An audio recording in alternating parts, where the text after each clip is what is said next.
If you live in North America, you know that it is tradition to talk about the longest and the hottest button topic of human history, all on the coldest and shortest month of the year. Dubbed Black History Month, this is a time where we talk about a past that has often been denied and neglected in both American and world history. However, this rich history of Black Africans is often subjected to being just about one particular topic: slavery. The enslavement of Africans in American history seems to, unfortunately, be the most dominant narrative when discussing the subject of Black history, as well as the practice of slavery. However, the United States is not the center of the world. The Middle East is. And for most of the Common Era, slavery as an institution and practice was in fact dominated by the Arab and Islamic world. In this episode, we will be putting the history of American slavery to the side and focus on the much larger and significant slave trade of Islamic civilization, providing a more colorful context to a subject that is too often seen as black and white.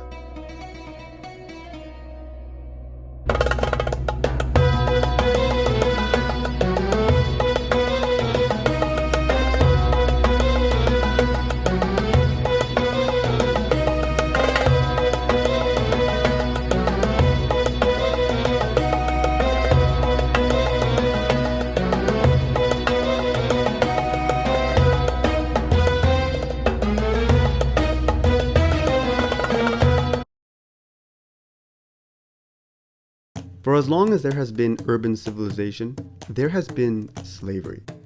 The practice of owning human bodies as indentured servants was not only the basis of early economies, but it is also one of the oldest forms of institutions.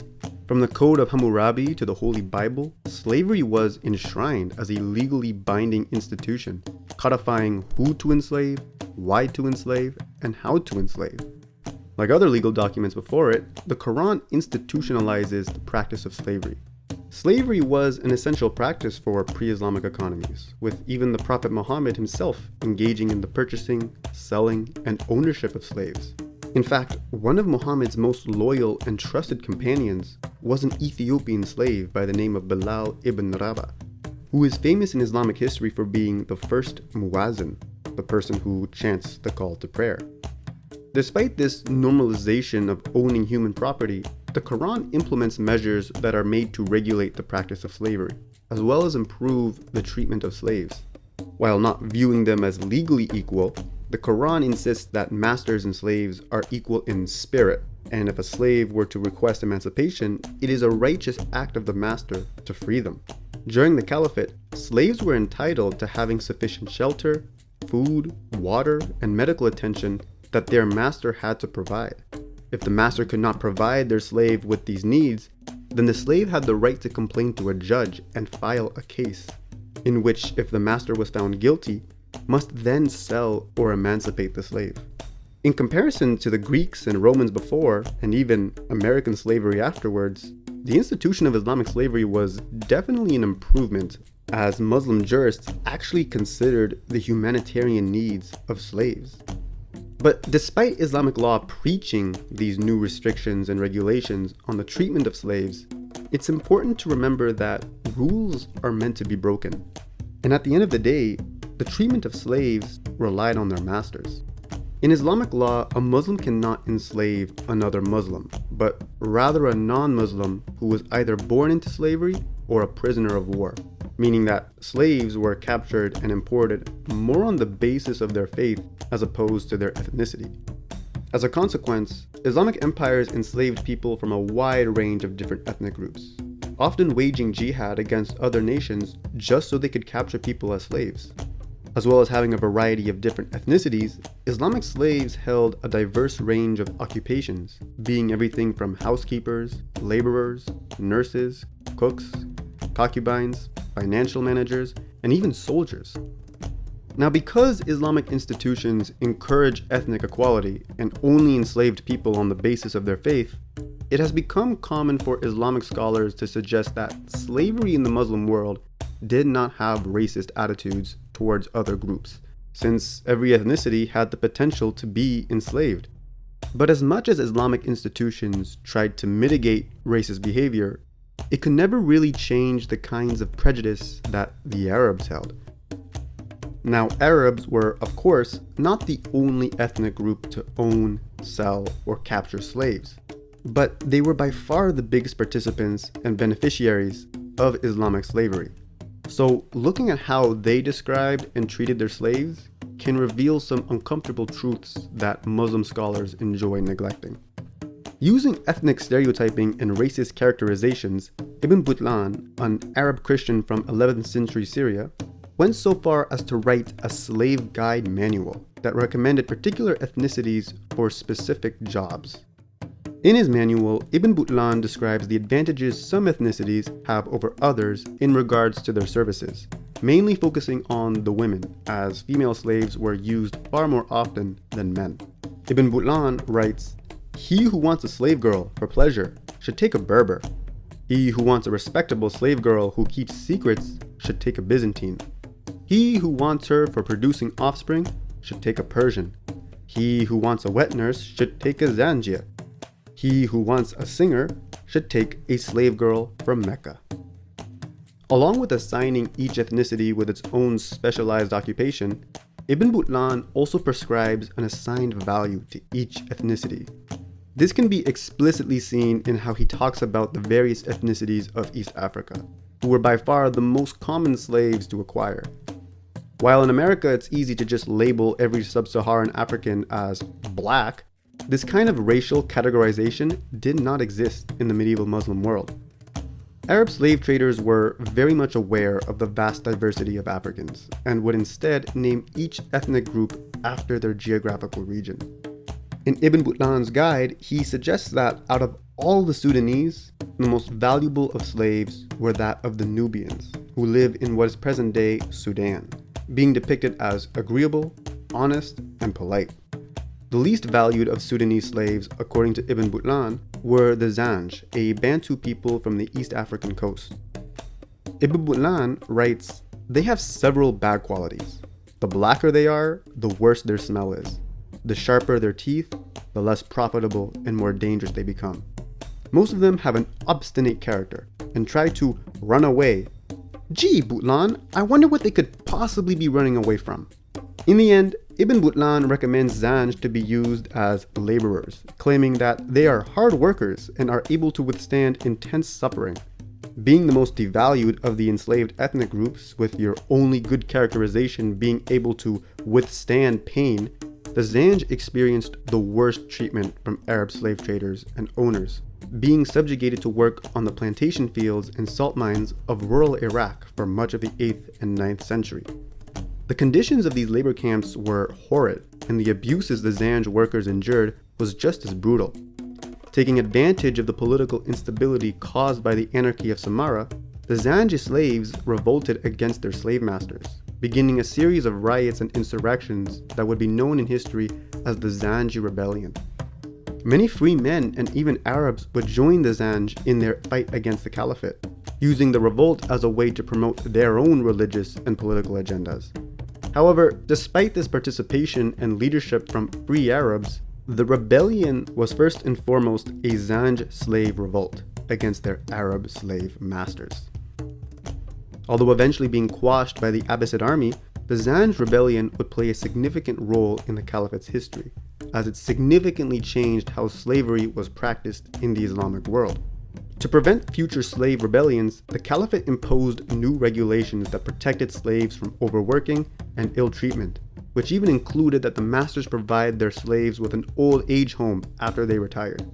Having learned their lesson from the Zanj rebellion, Islamic empires would concentrate the majority of their slaves in urban centers as opposed to the countryside.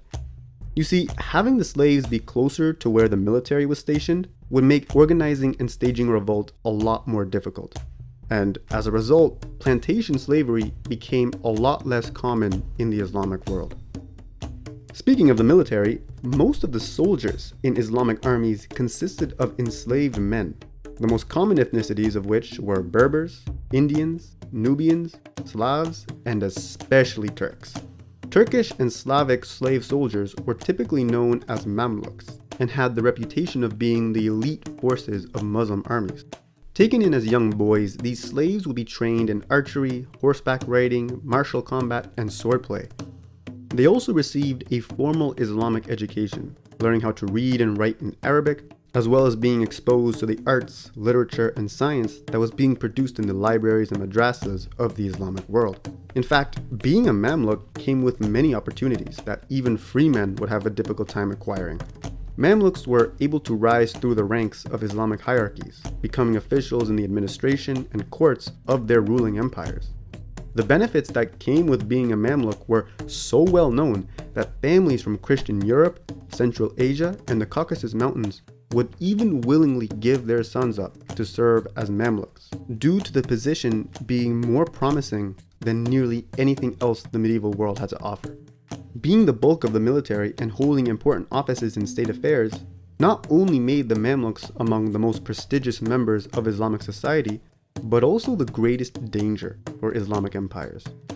All over the Islamic world, emirates and empires would fall under the control of Mamluks, at times even creating their own dynasties in Egypt, Iran, and India. Even if not completely taken over, the Mamluks wielded great influence in the empires that enslaved them, often conducting coups and civil wars to expand their powers, making the Mamluks the most destabilizing force for Islamic empires. Ironic, as it was also through the Mamluks that many of these empires managed to obtain power in the first place. Young boys that were to be Mamluks were valuable to slave traders, but the most prized slave to have was a eunuch. Eunuchs were rare commodities, as they usually died during the process of becoming a eunuch, but they were also integral to running a stable Islamic empire. Eunuchs served in the courts, palaces, and harems as advisors, bureaucrats, judges, and guards, due to their inability to have children. Not only did this mean that caliphs and sultans could leave these guys alone with their concubines, but there was no fear of being overthrown by them since they could never really have heirs of their own. Eunuchs played a pivotal role in the inner workings of Islamic empires, especially the Ottomans, who for a period of over 100 years was under the control of the enslaved women and eunuch men of the harem, known in history as the Sultanate of Women. In the 1620s, an African eunuch by the name of Mullah Ali would be appointed as the chief judge of the capital and all of the European provinces held by the Ottoman Empire, meaning that a black slave was for a time governing the most powerful state in Europe. As you can see, Islamic civilization ran and relied on slavery. Slaves were an essential part of Islamic society as they consisted of much of the workforce, military, and government officials of Muslim empires. Because of this dependency, Muslims dominated most of the slave trade during the Common Era, importing as well as exporting slaves from all over the world. The African continent was by far the largest slave market, with many African kingdoms, both Muslim and non-Muslim alike, participating in the capturing and trading of slaves.